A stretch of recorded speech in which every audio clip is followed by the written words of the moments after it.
Tu l'as devant toi dans toute sa gloire. Chérie. Pourquoi ton patron est ici? Rob a trompé sa femme à l'extérieur. L'autre femme s'appelle April, jeune et jolie. Depuis qu'il a rencontré cette fille, Rob ne rentre plus jamais dîner à la maison. Bethany l'a confronté le soir même. Je me demandais quand tu allais mourir. Rob pensait avoir tout parfaitement caché. Mais Bethany savait absolument tout. Sheila, inquiète, n'arrêtait pas de pousser Bethany à aller confronter cette femme. Bethany n'a d'abord pas voulu faire ça. Si ça se trouve, elle ne sait même pas que Rob est Oh, marié. ces garces le savent toujours. Tu la menaces de le dire à son patron si elle arrête pas de voir ton Rob.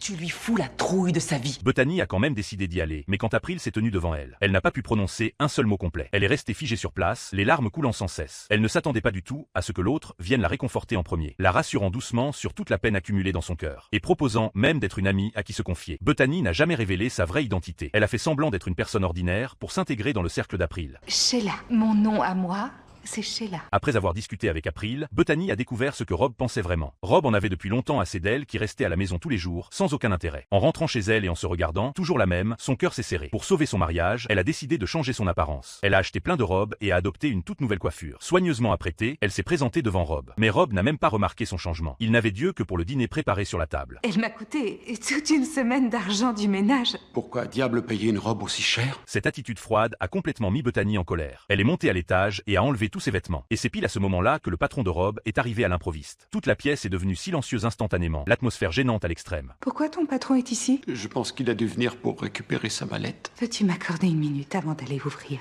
Mais certainement.